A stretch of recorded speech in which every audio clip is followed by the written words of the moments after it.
Great. Thank you, Mick. Kia ora koutou, everyone. I'm Chris McDowall. I'm Govis Vice President this year, and my day job is working at MB in a team called Data Strategy and Governance. But Govis is much more fun. So, and today I think I'm probably the most overdressed Govis committee member, but I'll let you all be the judge of that. We'll have to see when Rochelle gets here this afternoon whether I stand the test there. So before I talk about what's coming up in the conference, I'm just going to quickly direct your attention to Slido.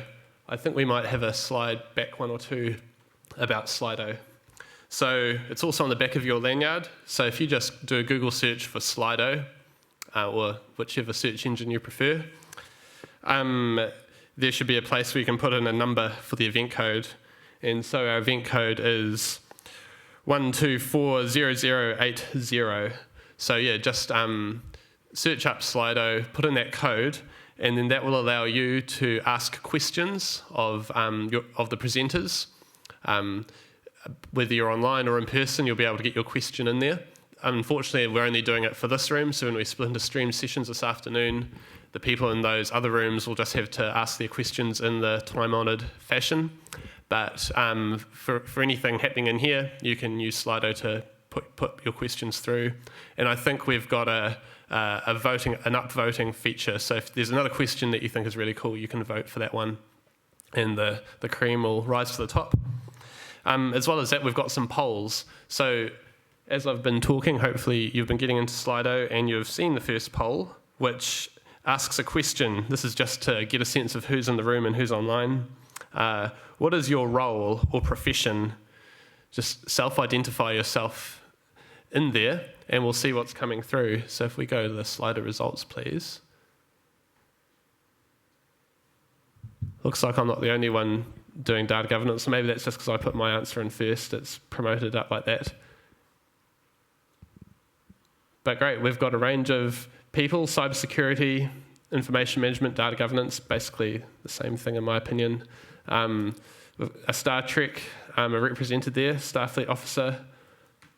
Got some sponsors, got some managers, musicians.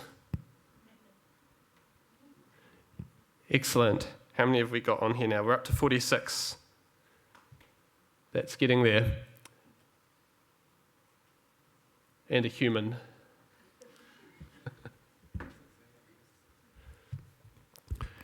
Great, well, we'd expect nothing less. So if we could go back to the slides again, please. Keep your answers coming through there, and there'll be another poll very soon, so stay tuned for that.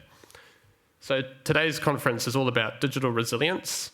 And just to start off, I'll ask the next question on the poll on Slido, which is, what does digital resilience mean to you? You've all signed up to come here and taken time out of your day, so hopefully you've all got an idea of what the conference might be about by now. So just keen to see your thoughts on that. Just keep those coming, and I'll keep talking while you do. So normally at the start of a Govis conference, over the years we've had reasonably good success in cajoling a government minister to come and open the conference. Unfortunately, we were unsuccessful this year. Our requests to Minister Little's office went without a response, but to be fair, we were probably a bit late in getting to them as well. So we were scratching our heads trying to figure out who else could open the conference, if not a government minister. And we finally came across somebody. They were extremely responsive, and although they weren't able to join us here in person, they did give us a great opening statement for the conference, which I will now read. Tēnā koutou katoa. Welcome to this conference on digital resilience in the public service. Technology has changed our world and created new expectations from the people we serve. They want fast, easy, and convenient access to government services that are safe, secure, and respectful of their privacy and rights. As public servants, we have a duty to deliver for Aotearoa New Zealand. We have a duty to be resilient in the face of challenges and uncertainties. Resilience is not just about bouncing back from difficulties or setbacks. It is about adapting and thriving in a changing environment. It is about being prepared for the future and seizing the opportunities that technology brings. To foster resilience, we need to embrace digital transformation. We need to adopt new mindsets, skills, and ways of working that enable us to deliver better outcomes for New Zealanders. We need to align our work to the strategy for a digital public service, which sets a direction for developing a modern public service that meets the needs of people in a digital age. We also need to support each other as technology, information, and data professionals. We need to collaborate, learn, improve, and take care of our own well-being and balance. This conference is a great opportunity for us to do that. I hope you will find it valuable and enjoyable. Thank you for your attention. Kia ora koutou katoa. So, I'm sure you'll agree that sounded pretty good, and maybe something that a minister would have said at an event like this, but you can probably guess what that was. So that wasn't a human at all. That was a large language learning model. I actually use Bing Chat just for a change, but it's actually based on ChatGPT 4 anyway. It only took me 4 prompts to get that response.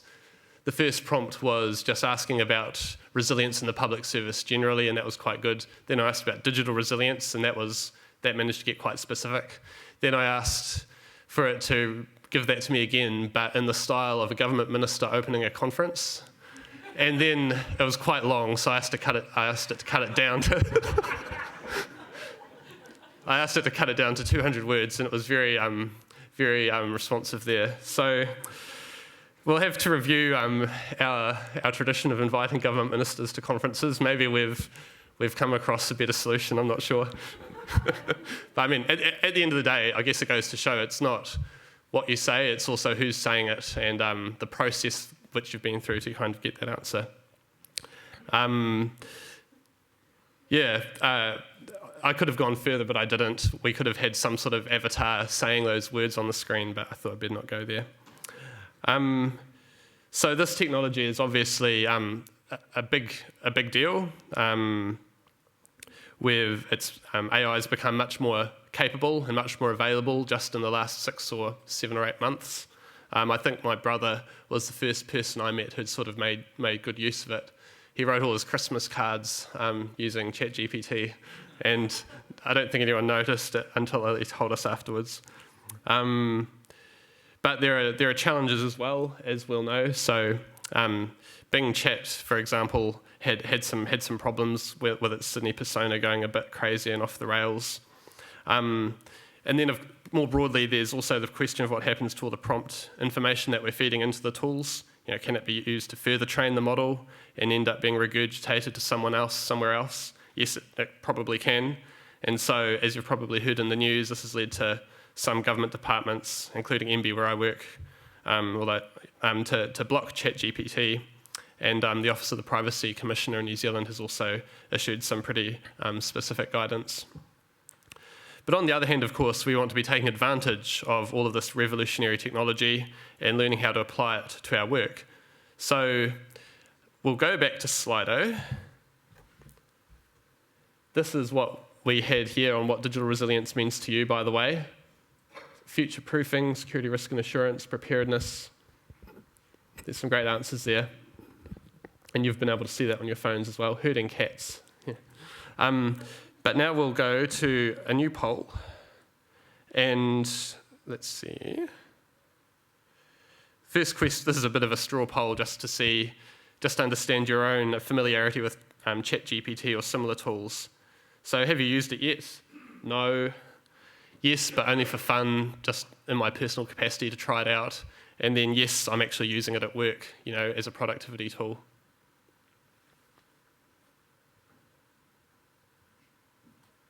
I'd put myself in the second category, I think. Yeah, interesting. Sort of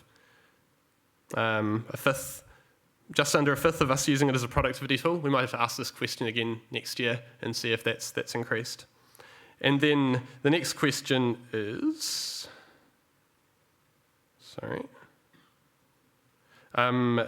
does your organisation actually let you use ChatGPT or similar AI tools at work? So are you if you work at MB like me, you'll be a no. I think DIA, the GCDO, are encouraging staff to experiment with it and try it. I could be wrong there. Maybe you're not sure. Maybe you haven't tried.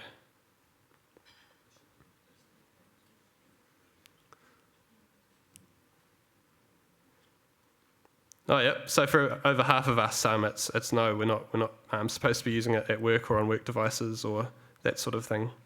Yeah, we'll have to see how that shifts as well. So back to the slides, please. I'll just quickly wrap this up. I need to finish by 9:30. Just going back to the theme of digital resilience, we wanted to think about digital resilience at 3 levels over on the left there. So national resilience and sort of geopolitical considerations, then down to institutional resilience, what it means for us as public servants working in large organisations, and then down at the personal level. And Bing Chat actually managed to nail most of those.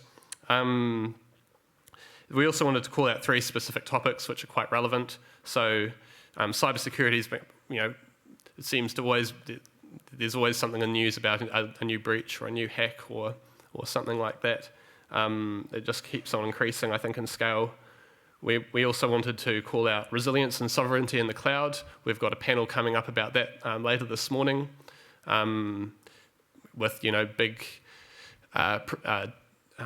cloud computing companies and coming to New Zealand to build data centres. What does that mean for New Zealand? What do we need to be thinking about, and what's the opportunity?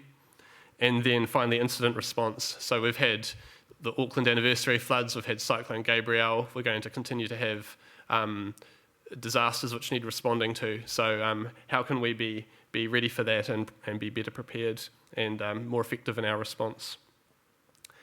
We also need to think about the outcomes of digital resilience. I've put those over on the right-hand side. The first one there is deliver better outcomes for people in Aotearoa, New Zealand. This is just pulled off the Public Service Commission website. What's the purpose of the public service? That's us. We also need to be honouring Te Tiriti and respecting human rights. At last year's conference, we were lucky to have Paul Hunt, the Chief Human Rights Commissioner, come and speak to us a bit more about human rights. And then finally, we need to be operating within environmental limits and being good kaitiaki of te taiao. So we've got carbon emissions to watch, there's biodiversity and all sorts of other environmental measures that we need to be operating within as well. And then finally, in the last 6 months or so, once the conference theme had already been decided, AI has just come on the scene in a new way. It's bringing opportunities and risks, and there's plenty for all of us to learn. So today you've all got the opportunity to hear some amazing presentations and have conversations about all of these topics. I hope you have a great time. And then to bring it back to our motto at Govis, treat it as a chance to connect, share, and learn. Thank you.